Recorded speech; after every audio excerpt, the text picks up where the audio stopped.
Hi, everybody. Sorry we're a little late. We had some technical issues, but I'm going to get everybody invited.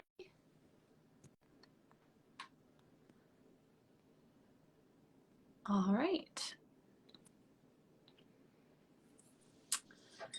Hi. Hello. All right. Now, hopefully, Milja's invite went through. There we go.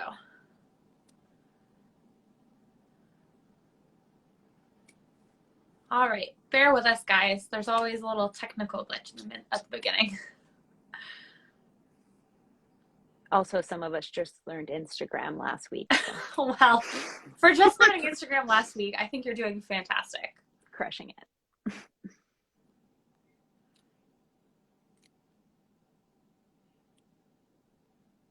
All right.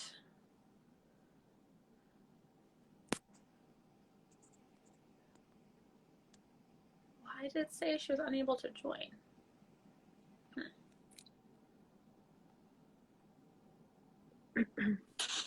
Hello. Oh, there it worked. Sometimes I don't understand why it doesn't work the first time I invite someone.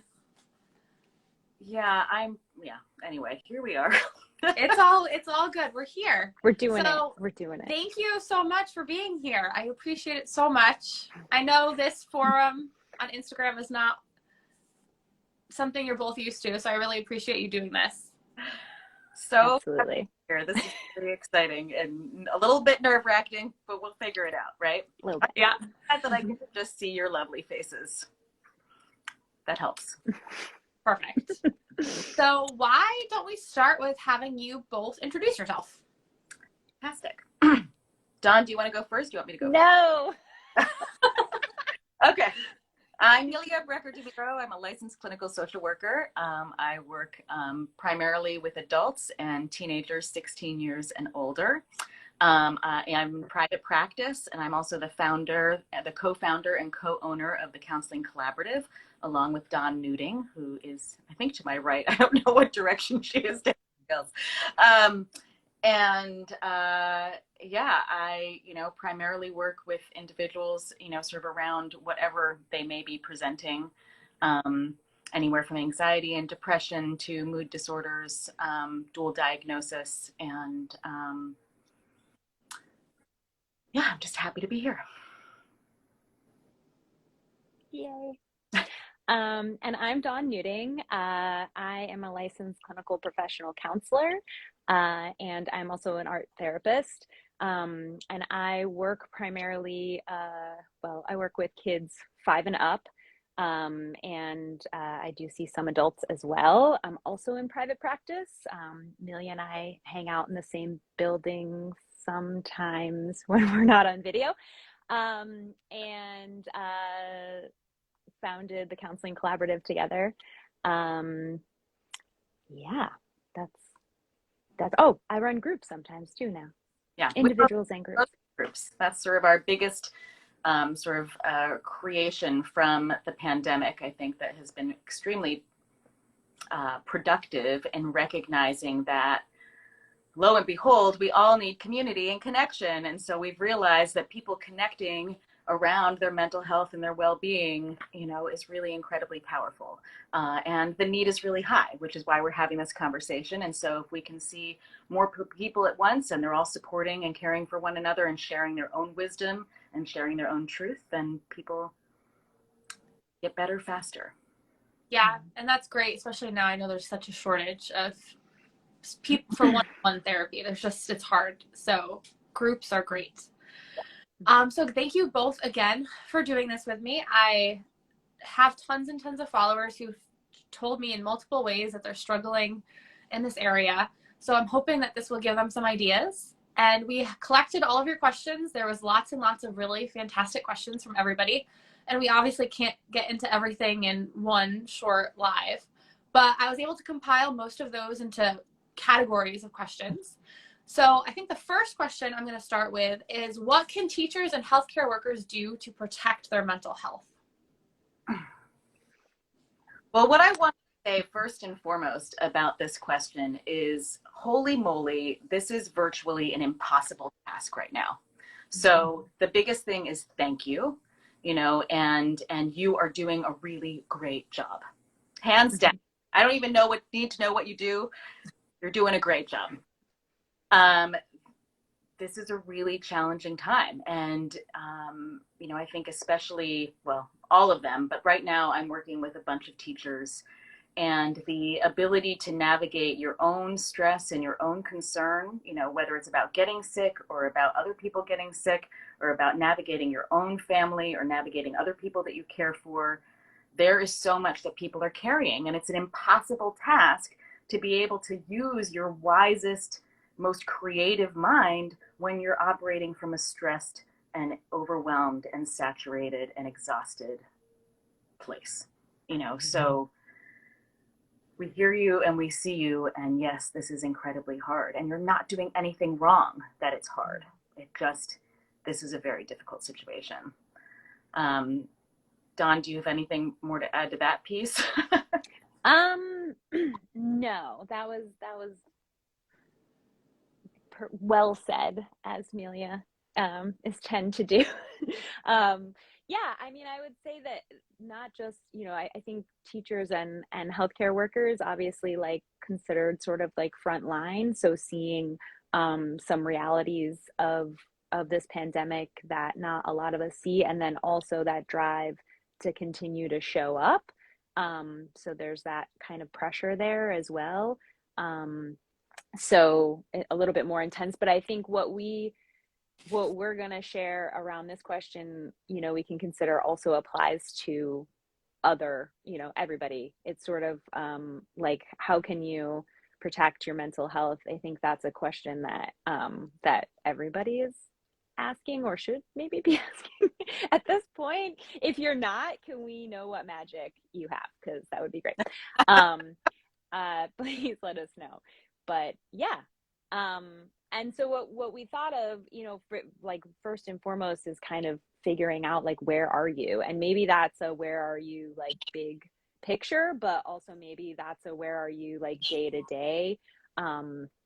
And there are a lot of ways to do that, to figure out where on this spectrum of stress you are. With kids, I often talk about something called a feelings thermometer. And so it's old timey mercury thermometer. The bottom is you're feeling great. It's your baseline, with, the top of that being the worst you've ever felt. And somewhere in there, we find the midway point. And that's sort of, I often call that the point of no return, which is sort of anything under this is we can use tools, this is manageable. Anything above that is more we're getting into we need some more robust stuff happening here.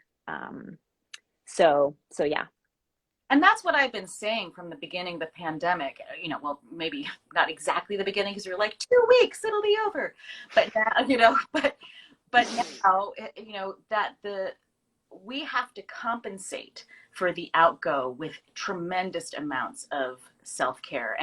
And self-care, I think that people are probably cringing at this point with that word, because it's been so overused. But it's really important, and there are really specific things that we need to do in order to care for our bodies. And the reality is that a stress response, an anxiety response, is a body response.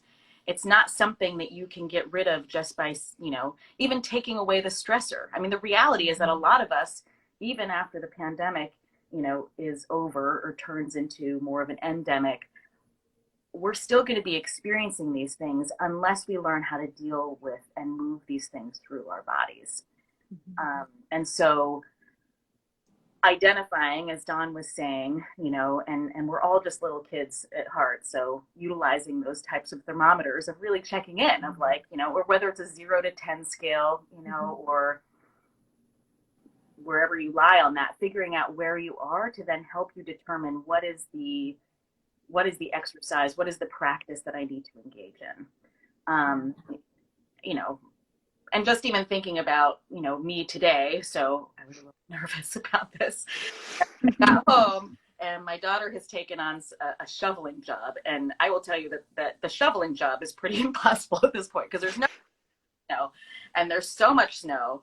And it's in like a weird corner that we're trying to clear out for a car. But I went out there, for 30 minutes before sitting down here, and I felt so much better because I moved some of that anxiety and some of that stress through my body. And the more intentional we can be about these practices, the more effective they are. So it's not something, so when we use self-care and we think, oh, I don't have time or money for a manicure or a massage, or even therapy, there are practices that we can do for our own bodies to move that stress and that energy through. And depending on where you are on that thermometer is the response, that you need to, is the intensity of the practice that you need to have. So if your stress is this big, I don't know, I can't see my hands. If your stress is as big as my hands because you can't see them, then that's your practice that you need to have. And we'll go more into that too, of what those can be.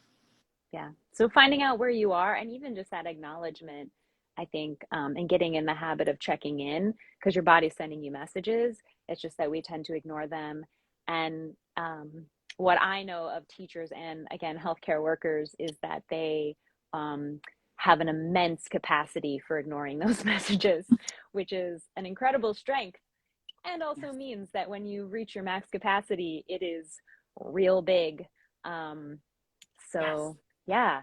And then, to get into like what you can be doing once you figure out how, like what the scale is that you're dealing with, and recognizing that is kind of looking, I like to start to look with people I work with at the things that we already know, right? So you don't have to be like learning some new dramatic skill or developing some new practice or getting a manicure massage like every week. It can be things that you already know nourish you, and that you maybe either used to have connection to or would like to have more connection to, sort of getting to know yourself. So if, like Milja, you're someone who knows that moving your physical body is helpful, and that's kind of helpful for most people in some way, then looking for tools like that, so maybe it is walking or, doing short bursts of physical activity and making sure that's part of your self-care routine. As a creative person, for me, it's really also making sure that there's a creative element to my self-care practice, and that I'm tending to that, and I'm using materials in a playful way, and connecting, with those things. If you love to read, like there's self-care isn't like this magic secret that you have to like learn from a counselor. It's things that you already know that you either have done or have connection to. And there are things you can learn too, like if you're interested in meditation or mindfulness, or you want to learn some breathing techniques, seeking those out and trying them on, if you want to sort of develop those further. And also, a lot of those practices can be done in tiny little windows. I talk about tiny little windows, so whether it's you're in your car and a great song comes on and you love it, and you just say to yourself, like, this song is for me and for my own well-being. And there's something that happens neurologically in your brain when you start to associate things with caring for yourself, right? Because there's so much outgo with teaching. There's so much outgo with being a healthcare provider, or a caregiver. And so, to claim those moments, even if they're really short, begins to change the pathway from everything's going out and I have nothing less to give to like, oh, there's a tiny little stream of self-care that's happening here. Listening to a song, dancing in your kitchen, or doing 3 minutes of deep breathing before you get out of the car in the morning. Or right after you drop the kids off, or in between while you're peeing. I'm telling you, sitting on the toilet is a fantastic time to breathe. Or tap, or and there's all these tools that we can talk about and teach you, but there's doesn't have to be a big chunk of time. Get on the ground and do 10 push-ups, do 15 jumping jacks. It's amazing what that can do to move stuff through your body. Because the stress hormones and cortisol and adrenaline are not meant to be in bodies that are still. Mm-hmm. You know, they are meant to make us move, or they're meant to make us pass out, you know, and then once we pass out, the body will naturally shake and vibrate unless we prevent it from doing that. We have to ride the cycle of the stress cycle all the way through. So stress and anxiety, you know, has three parts, you know, so there's the beginning and a middle and an end. And so you have to ride that through completely through your body. And most of us just stop in the middle, you know, because we've got so much in our life where there's so much constant stress. So Yeah. Yeah, that's a great one. I know I run, which most of my followers know, and that's my big thing. And as long as I can find time, now I'm mostly walking and running very slowly because I'm pregnant and I'm slow, but just getting on that treadmill every day is something as important to do. And that really, I mean, you guys already kind of touched on this already, but if there's anything else you want to add, I know some people wanted to know some specific ways to decrease stress that don't take a lot of time, which you kind of talked about already, but is there anything else you'd want to add to that? Yeah. So, yeah, we talked about like a couple, like, you know, Amelia mentioned like just like 2 to 3 minutes of like really intense movement. So, that kind of goes back to, you know, for me, it's, and everything I do is like sort of because I work with kids mostly. So it's the kid, but it's the fun way. So it's, you know, goes back to like toddlers throwing temper tantrums, right? Like their bodies naturally know what to do. They're super inconvenient for us, you know, like it's never a great time. But it's like their body just expelling what it needs to get out. And then when they're done, they usually take a nap and then they're okay, right? So that sort of like intense burst and trying to move that through when you're feeling it. So considering that what your body, these messages your body's sending you are messages. It's not trying to make you miserable. It's trying to help you. And so leaning into that can be really helpful. There is yeah, I mean, like checking in with friends can be really helpful. You know, having a variety, like sometimes just having someone that you can connect with and download really quickly.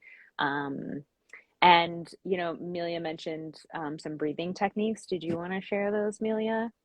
yeah, so some really simple breathing techniques can be a 7-11 breath, which I think is a really good breath for stress and anxiety because you're generally counting faster. And if your brain is going really fast, sometimes it's nice to have it something distracted by something that's also fast. So you can breathe in like this, 1, 2, 3, 4, 5, 6, 7, and then hold it at the top. And then breathe out 1, 2, 3, 4, 5, 6, 7, 8, 9, 10, 11. And depending, of course, on your lung capacity, you might want to change those numbers up a bit. You know, you always want the out breath to be longer than the in breath, just so you don't find yourself getting a little hyperventilated. But counting a 7-11 breath, if you were to do that for a full minute, you will find a difference because when you're breathing deeply and you're breathing with intention, you're tapping into your parasympathetic nervous system, which is the opposite of the stress response in the body. And so that will help you slow down. Another simple one is box breathing. And, you know, the military uses this when they're going out, you know, to wars. They're teaching people in order how to stay calm, in order to be present in these very scary, dangerous situations. And that really is, you know, that you're breathing in for 4. So you're imagining a box. That's what I'm doing. I'm drawing a box. So you're breathing into for 4, holding for 4, breathing out for 4, holding for 4, breathing in for 4, holding for 4, and breathing out for 4. And again, the idea that you're drawing the box while you're breathing distracts you from the story of the stress and the anxiety. So, I mean, that's an important piece too when you're educating yourself about stress and anxiety, is that, or any emotion ultimately, is that emotions physiologically, if you don't get caught up in the story of it, only last 90 seconds. That's the wave. They only last 90 seconds. What makes them last longer is when we keep on attaching them to story, right? So when you're like, oh my God, I can't stand, I can't stand the work that I'm doing, or my kids are driving me nuts, and then they drove me nuts yesterday, and they're going to drive me nuts in the future, and you just keep on attaching it to story after story, that's going to keep the emotion going.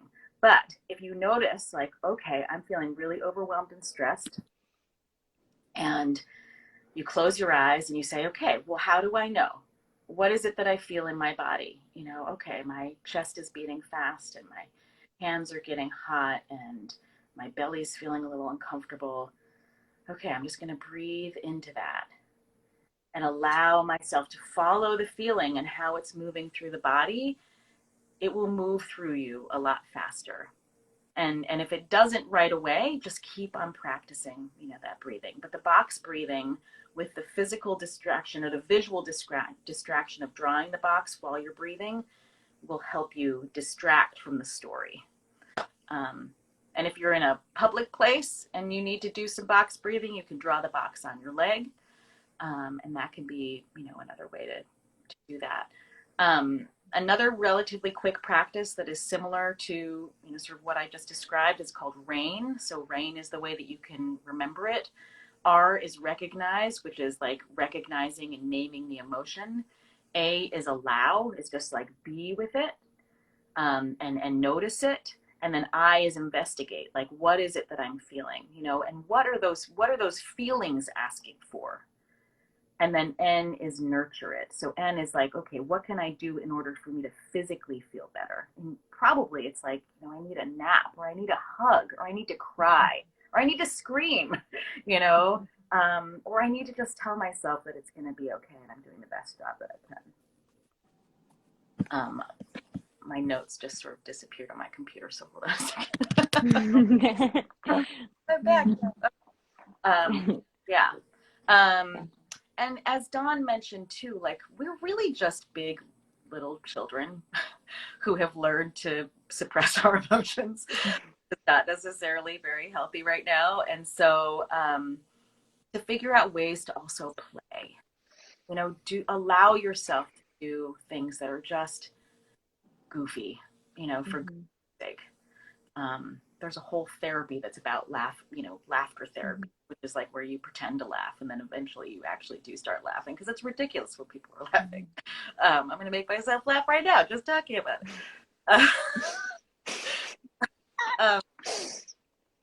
Yeah. I mean, there are also a ton. What else you got done for art therapy ideas? I know that you've got. Yeah. There are a lot of art therapy ideas. And I guess going back to play, like the whole sort of connecting with art materials in a playful way. I think, you know, especially if you're an artist, maybe you're picking up a material that's not necessarily your go-to, right? Like knowing that this is meant for, you know, for grounding, for a stress release. So like sitting down to your life's work, painting is probably not the best approach for this. This is something a little bit different. And in art therapy, you know, we talk about the idea of the process being more important than the product. And so for some people, that might be a bit of shift in the way they think about engaging materials. But yeah, maybe pick up some crayons or something, you know, something that will shake you out of your comfort zone or your, you know, the way you're used to engaging with materials, and, you know, and play. So a really simple tool, art therapy based tool that I think most people are at least somewhat familiar with is something called a mandala. So it's a circular image. They're often, you know, a balanced or geometrical sort of imagery, although they don't have to be. A lot of indigenous mandalas are very pictorial. But in art therapy research, we found that the human nervous system really loves that shape and really, you know, is sort of calmed by engaging with that shape. And so that can be, you know, grabbing yourself an adult coloring book or you can create your own mandala, you know, trace a circle if you're not feeling brave and you don't want to draw one on your own. Find your center point and just kind of do a doodle in there. And then you can go back in and color it if you want. And again, there's no rules, just start with a circle. It's a great grounding practice. And maybe even something, you know, for people to try who don't really think about connecting with art materials, you know, that might be something that, you haven't thought of that you can add to your list. But with everything, right? Sort of rating yourself before you do it, trying it out, noticing what works. You know, if I sit down to do a super intricate coloring mandala, it makes me like so irritated, and I want to finish and I won't have enough time to finish, you know? So it's like, that's not super helpful.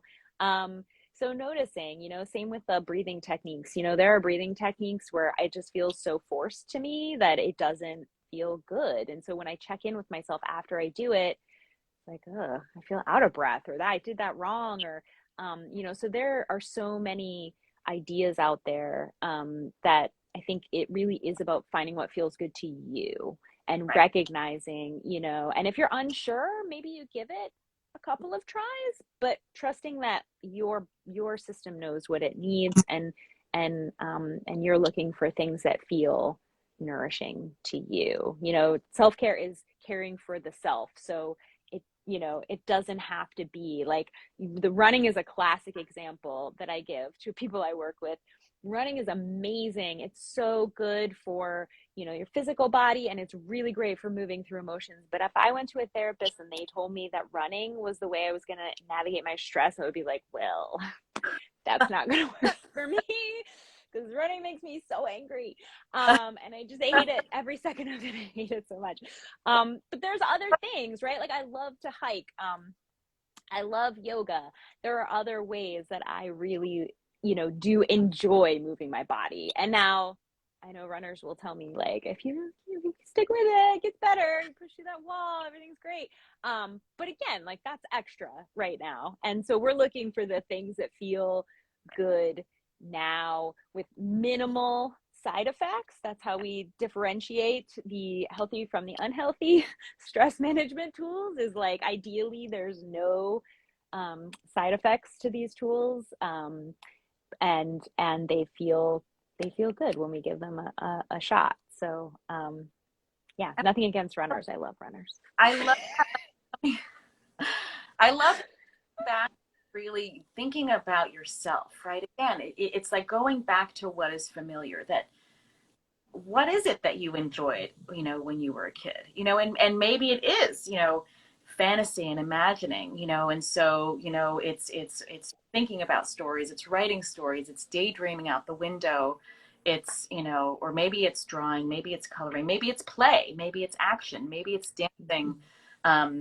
You know, none of this has to be pretty, or as Dawn said, like a final product, that it's really the process of it and the engaging with it that ultimately, you know, will be helpful. But you know, as a therapist and as an individual therapist, that's part of the work, is sort of saying, what's going to work for you? You know, what has worked in the past? There's so much wisdom that's in there, especially when we're stressed, gets so buried, you know, or as we gain responsibility. And I think that, you know, Dawn mentioned that healthcare providers and teachers and caregivers in general, you know, tend to kind of not care for themselves, right? There's sort of this, oh, well, I can handle it, you know, or I don't have enough energy for myself because I've got to give it to somebody else.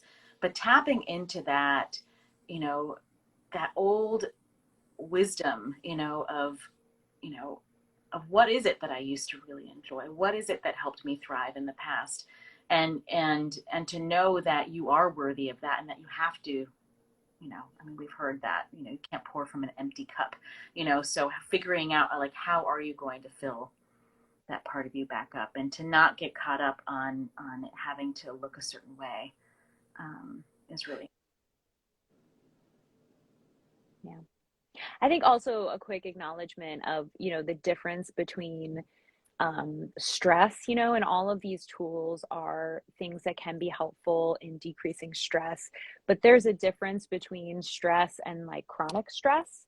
And that is much bigger, and it is a much tougher sort of nut to crack. And I think recognizing that although all of these things will also help, right? Like you've got to start somewhere. And if your output, you know, doesn't match your input, you know, you can't expect the balance to be there.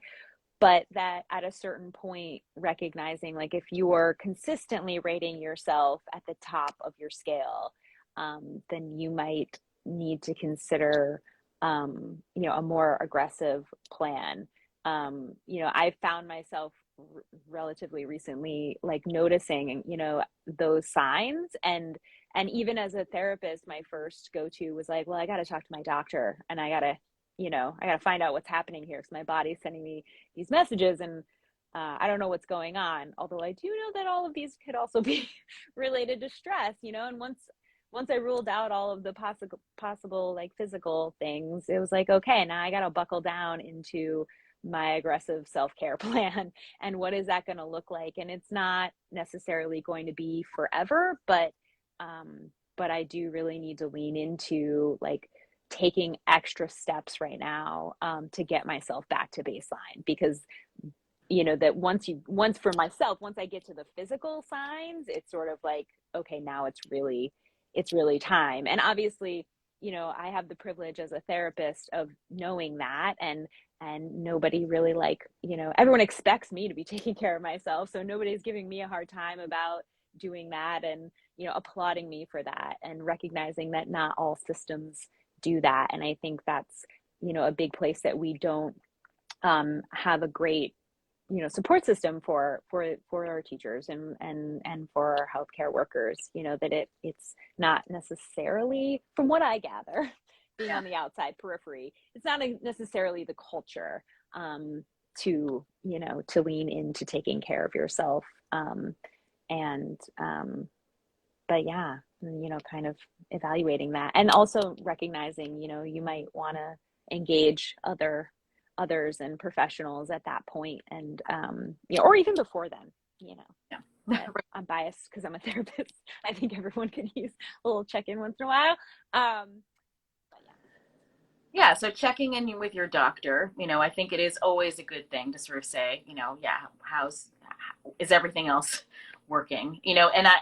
But to reiterate that, spirit is all one system, and so, your mental health and your physical health will absolutely be in concert with one another. And so it does, whether you're starting with a therapist or whether you're starting with a doc, those are great places to start.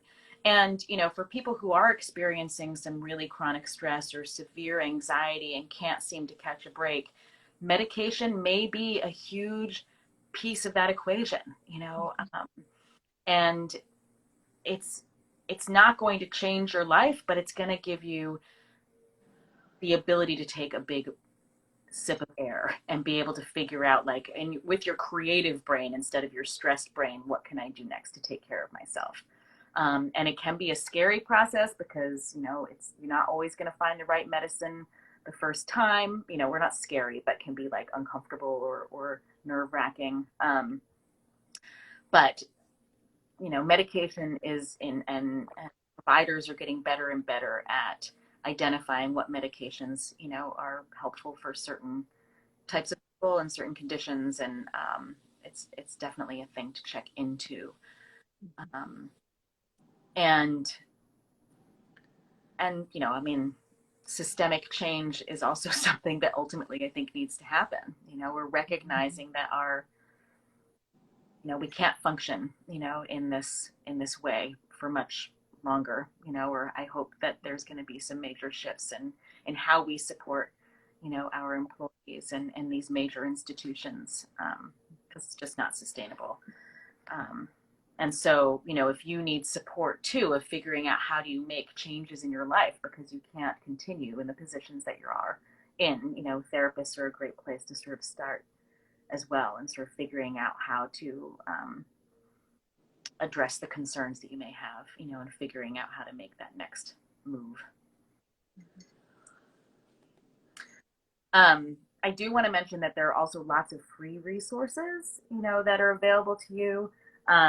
There is a wonderful resource of Strengthen Maine, strengthenme.com.org. That's a solid question. You Google it. I will be, I have all of the ones you sent me. I will put them on a document to share, and that will be linked. Awesome. On the reposting of this, so people can access that. Awesome. And so there are lots of free resources and even free guidance. I believe that you can call them and say, like, oh my gosh, this is what I'm navigating. and they can help you figure out what the next step might be. There's groups that are out there that people are offering. I don't know, Dawn, do you have other, because you did a lot of searching on those sites. Yeah, and I mean, obviously that's Maine centric. I don't know if people are watching this that are outside of Maine, but there is a national organization called NAMI, NAMI, and you can go there for mental health resources, and they will link you to your specific state. Psychology Today is how we find other therapists. And you can search by everything from your location to your insurance to your age to your, I mean, you get real specific if you want to. If you're looking specifically for, for a therapist or a psychologist or a psychiatrist. Yeah, I mean, I guess going back to like quick things that you can do, there are tons of apps that that you can check out. There are lots that cost money if that is where you're at in life, but there are also lots that are free. So if you want to learn how to meditate, if you want to have like a thought diary where you're checking in on your negative thinking or a gratitude practice, or there are even art-based apps, and there are free versions of just about everything out there. So, I think pretty accessible. I haven't come across any of them in my searching that I was like, wow, this is total garbage, other than formatting, which I have a problem with sometimes. But it's all similar information, just in a different format. And so I don't think there's like a bad option. It's just which one works for you, which one you find the most appealing, which voice you'd rather listen to, things like that. So yeah, lots of free resources out there that can be super helpful. And, there are also, at least in the state of Maine, and I'm sure that there are, in most states, if not every state, lines, phone lines that you can text to, if you need support. Maine has a Maine Warm Line, which is a number that you can call and talk to somebody for support and guidance. And so there are places of where you can get free, immediate connection. And connection is really at the core of our care, in this time. And that's something that we've lost in many ways. And so figuring out how you can make that happen. Podcasts, right? In the last, I don't even know, 5 years maybe, have really taken off.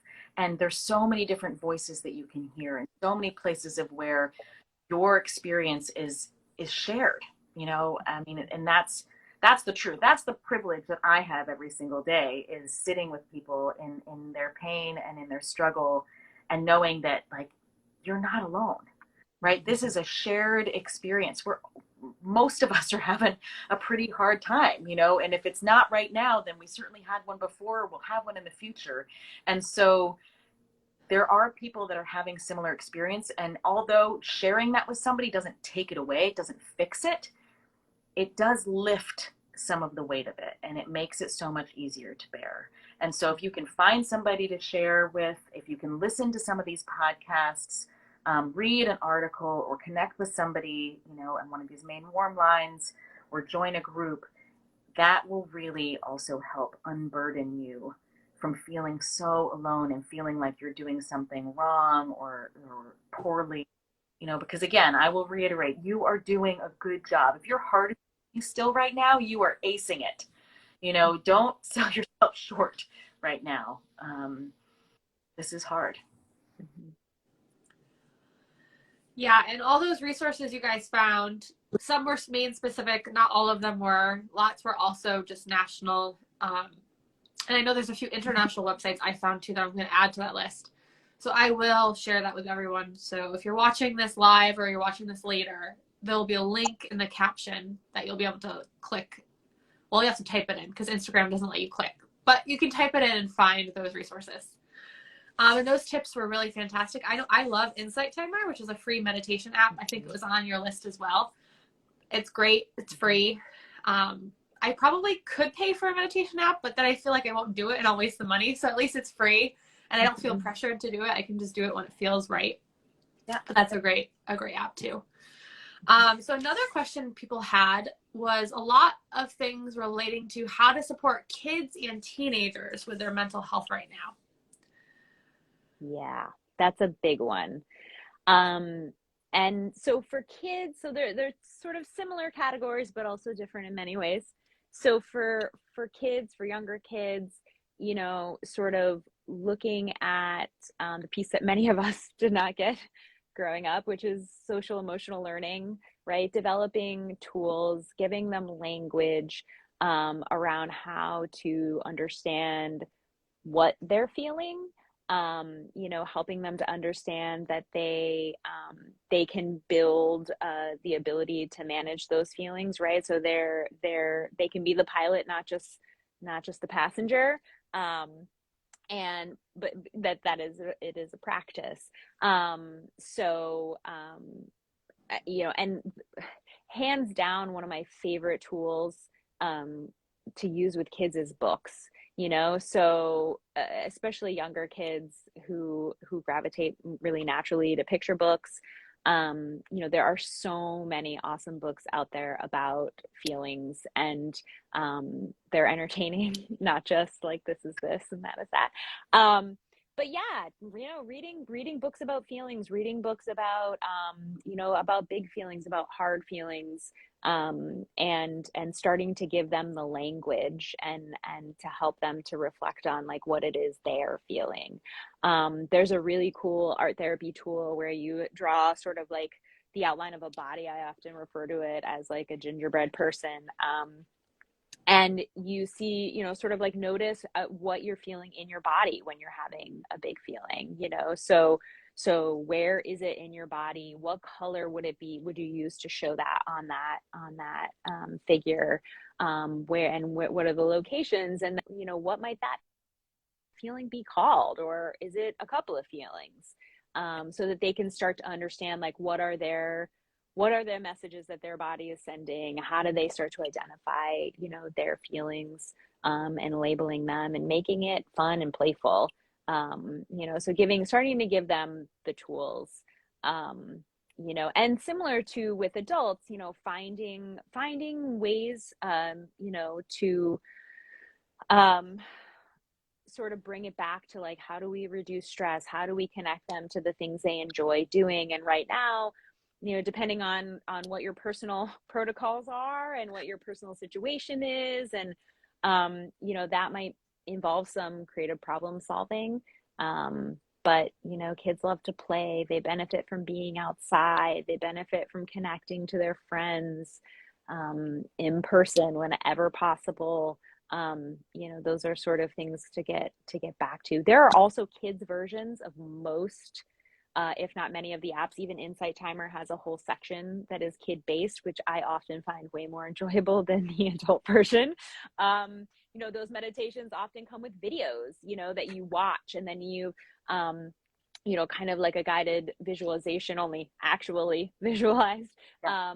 And the cool thing about that is it really helps to sort of sink things further into the brain when there's a visual connected. So there are cool tools out there for kids like that as well. Yeah. Yeah. I mean, ultimately, the permission to feel. I mean, it seems, and maybe it seems simple, or again, we weren't privy to this sort of social emotional learning, but the reality is that we are feeling beings who occasionally think, not thinking, occasionally feel. Like we really are at our primal existence. We are emotional beings, and the emotion is a full body, full contact experience, you know. And so to not educate our kids and ourselves about you know, what are the breadth of feelings and experiences that we have? How does that actually feel in our body? What do we do when we're experiencing big, difficult emotions? And instead of trying to stuff them down or numb them, how do we allow ourselves to identify them and lean into them, you know, which is like, notice them. What does that feel like? Where am I feeling that? And then figuring out how to bring some nurturing and kindness and compassion to that place is what's going to help move those things to our body a lot faster than shutting them down, you know, than saying it's not okay for me to cry, or it's not okay for me to scream, or it's not okay for me to get angry and upset. Like, all of those things are okay because we have the capacity to have them. That's our animal existence.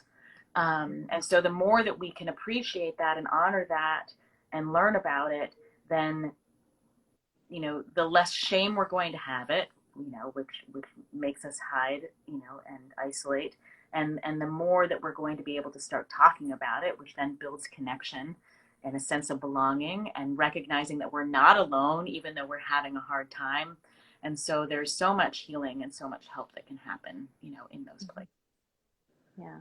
And, you know, hot tip, when you're reading books like this with your kids, you're also learning from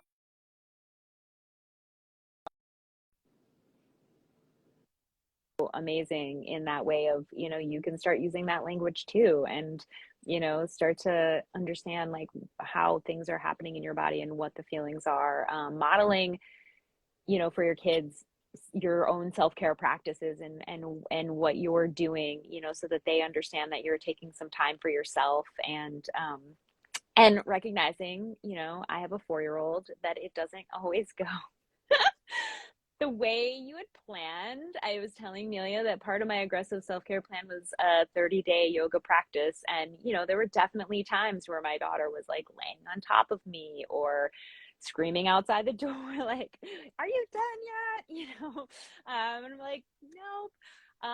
You know, but by the end, she was like, all right, that's what mom's doing, you know? So there is the ability to adapt, but also, you know, it doesn't have to look a certain way. The intention is a really tremendous part of any of this stuff. So so sitting down with your kids and reading some books about feelings, you know, that it can be a pretty incredible thing. Yeah. Or watching movies too, you know, Inside Out is a great movie, you know, that really produce emotions in a really playful, amazing way. Yeah. And with teenagers, you know, to really trust that even when they're pushing you away, they are listening, you know. And I will also say that, you know, for teenagers and for adults, you know, TED Talks, there are a lot of amazing TED Talks out there that talk about emotions and talk about stress. You know, there are teens that are talking about these topics too, that can be really inspiring, you know, in 17 minutes, right? They're not that long, you know, so they're something that you can sit and watch together and learn from. You know, but even when your teenager in particular, you know, is not seeming like they're hearing you, or they're saying they don't want to talk, you know, checking in, you know, and reminding them that you are there, and encouraging opportunities for them to connect with their peers. Again, the primary thing that teens are, you know, needing to do in their adolescent years. And I mean, I really think that, you know, like age 12 or 13 to mid 20s is the spectrum that I'm talking about, is they need to be connecting with other people, you know, that it's their peers where they are really learning and figuring out how to be in community, how they're learning and figuring out who they are, who they don't want to be. And so to be completely isolated has been really, really hard. So figuring out creative ways, you know, of you know, again, depending on how you feel safe, of whether they're engaging with peers outside, or whether they're doing that through, you know, Zoom, or, you know, just, I guess, just knowing that that's a really important part of it, and helping them find ways to connect, and even finding ways with community that are online, you know, if they don't find people that they can.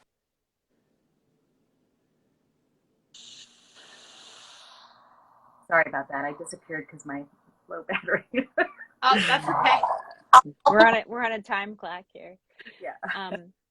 Well, so to echo what Amelia was saying, with teenagers too, it's totally developmentally appropriate for them to, like, you know, slam the door in your face and tell you to leave them alone when you ask about how they're feeling, or want to reflect on, like, I notice that you're, you know, like down or whatever.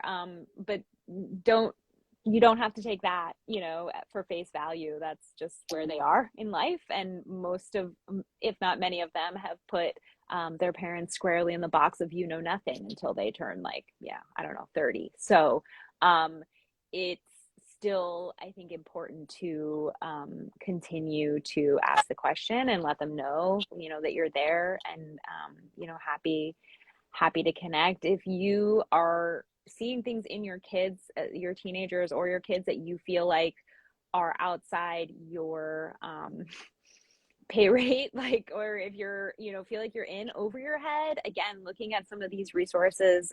There are a lot of resources for parents. There are a lot of groups for parents.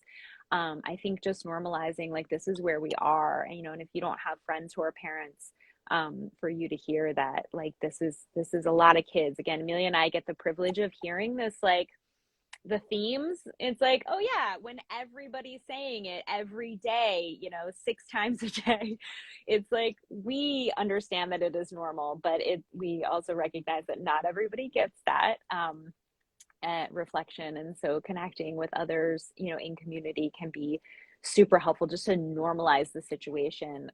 But also knowing, that there are supports out there for kids. There are therapists who work with children. And, oftentimes kids take that kind of resource and utilize it and adapt it really, really quick, like way quicker than adults do. It's a lot less baggage to unpack.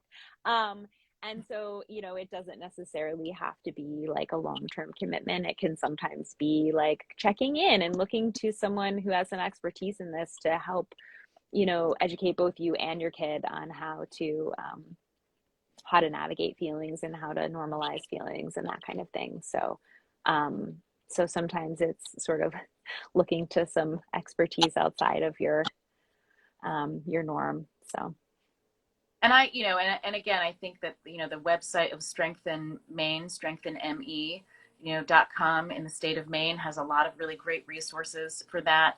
The NAMI Maine website has actually free parent groups and free groups for individuals who are navigating mental health.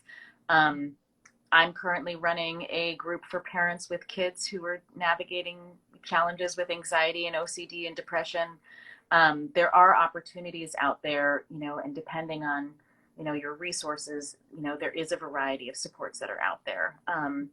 And I know too, like, I am really happy for people to email me if there's some specific questions.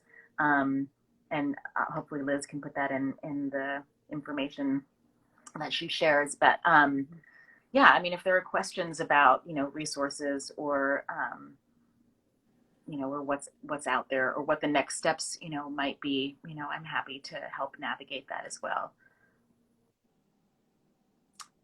That's awesome. The other thing I wanted, so both of you mentioned the importance of connection, and I just want to remind people, because I know that I have some followers who are like so cautious because they're afraid.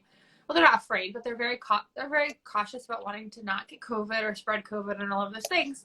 But I think people forget that outside is relatively safe. So It might be cold, but put some snow pants on your kids and go have them like snowshoe with their friends or something like that. There are ways you can still have them interacting, but still also maintain the safety that is important to your family. Like masking. If you feel better to meet outside and also have them mask, that's going to be very, very, very low risk. Yeah. Obviously nothing's zero risk anymore, but it is learning how to navigate those types of things. And I think some people think maybe they don't realize how safe outdoors can be. So I still feel completely safe meeting friends for outdoor play dates. Probably right now, because cases are so high, we all would also mask just as another layer of protection. But masking outside in winter is actually not that bad to do. It's very cold. So I would rather have my face protected too. Yeah. So I think there are ways you can still do those things, but also stay safe. Yeah, and going for walks or having fires outside or, you know, meeting somebody, you know, outside for a cup of coffee. You know, I think that all of those things are so important and so necessary. And um, yeah. Well, and going into problem solving mode, right? Because I think at this point we are all, I mean, spoiler alert, but like we're all pretty clear here that like the kind of language around like when the pandemic is over is not super realistic. And I think especially when we're talking about kids and teenagers, um, it's it's now. Like they need it now. Yeah. And so creative problem solving around this, like what is our comfort zone and how do we function within those limitations, even just like starting to think that way can be super helpful, and getting them involved. And you know, and outside is a great way to do it. And maybe if it's super cold, it's shorter, but it's still an adventure. And it's super important. So I don't want to keep you guys for too much longer, but do you want to do one more question?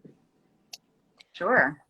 Sure. Talked about so much. Is there more to say? I know, that's why I think that the only thing we haven't touched on already is, so do you guys have any like particular tips for people who maybe have shame or depression post-infection?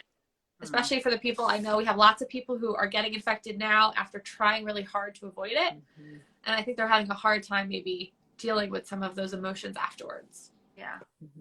Well, first of all, you know, stop. So, you know, this is not your fault. This is not a moral issue. You know, this is a contagious virus that you did nothing to make happen to yourself. You did not bring this upon yourself, you know. And so, you know, in regards to shame, you know, the way that we navigate shame is by we share it, you know. So again, finding somebody and saying, you know, I'm really feeling badly, you know, about having, you know, had COVID or whatever, you know, ensued from that, or having to take off time from work and share it. You know, shame cannot exist in the light. And so once you share it, you know, and you begin to probably have people in your life, I hope that you have people in your life. If you don't, give me a call, you know, of saying, yeah, I see you. And that must have been so hard. And, you know, how can I help you feel better about that moving forward, you know, and trusting that this is not your fault. You've done nothing, you know, you've done nothing, or you've done everything that you can to not get sick, you know, but we're all doing the best that we can. And it is what it is, right? There's sort of this, you know, giving yourself permission, you know, and I think that, you know, self-compassion practice is something we haven't mentioned, is really, really powerful. Selfcompassion.org, I think it's a .org, has tons of practices there that you can do in order to bring compassion towards yourself, and recognizing that when you care for yourself as you would a dear friend, and stop talking to your, like, you know, if we actually heard some of our voices that we would, you know, that we talk to ourselves in, and being like, what the heck is wrong with you? Why can't you do better? Like, we would not be living with that person anymore, right? Most of us would be like, see ya, you know, but we somehow think that it's okay for us to have that quietly in our head. And so if we can begin to start saying, okay, how can I talk to myself lovingly, you know, as if I were my own best friend, which ideally we should all be, you know, and recognize that, yeah, you're doing the best that you can. You know, that is a really powerful practice. I mean, one that I really like is just saying, you know, may I be kind to myself. May I know common humanity, and may I be mindful in my mind and my body and my heart and my day. And just even repeating that mantra and putting your hands over your chest, or you can do a butterfly pat, you know, can just be really comforting. Another comforting thing I actually really, really love is basically a self hug. And what you do is you put one hand, you know, under your armpit, and you hold your back, and another hand over your neck, and you just squeeze. And it, you know, if you don't have somebody that can hug you, you know, or somebody that you don't like to hug you, hugging yourself, you know, is a really comforting, you know, powerful practice. But bringing in some of that love and kindness. But this is not your fault, you know. You're doing the best that you can, and I hope that you feel better. You know, rest, water, get some sunlight, and talk to a friend. Yeah. Yep. Well, and also recognizing that some of those, most of those feelings are a natural response to what you've experienced, right? Like, especially if you've been avoiding this thing, if you've been working really hard, which I'm guessing if you're watching this, you have, to avoid this thing, that having some big feelings around getting it and around, that recovery process is totally normal. Like, that's to be expected. You're not numb inside. But also knowing that there's a wave to that, right? That you will likely have some points of really feeling down, and then also can expect, as Milja was saying, to sort of like come out of that. There's a natural rhythm. And if you're finding yourself sort of stuck down in there and ruminating, or really like not able to move through those feelings, that's when I would say looking at that, going back to that idea of self-care, maybe reaching outside of yourself a little bit more, checking in with people. If you don't have anyone to check in with, maybe finding a professional to check in with, to sort of bring that back to your baseline, because it's a simultaneous, right? Your physical body recovering, and also your emotional self recovering. Yeah. Yep. It's not your fault. No. So I think that's great. Yeah. So I think we covered a lot, and we started a little bit late, so we've been right around an hour. And I don't want to take any more of your time. So thank you both so much. This was awesome. And I'm going to save this video and post it so people can watch it later. I'm sure we have usually more people watching after the fact, especially because a lot of people are in weird time zones where it's like work time still, or dinner time. And then I'll also put together all of those resources you guys shared. If there's any new ones you want to add, I'm going to just have a Google document that I can keep adding stuff to, and it will be not editable, so other people can't edit it, but you can access it and see all of those resources. So those will all be linked. And I thank you both so much for your time. Yeah. Thank you. Absolutely. Thanks for having us. Really appreciate it. Thank you for all. Thanks, everybody. You're welcome. Thank you guys for all you do. All right. Bye. Bye. Bye.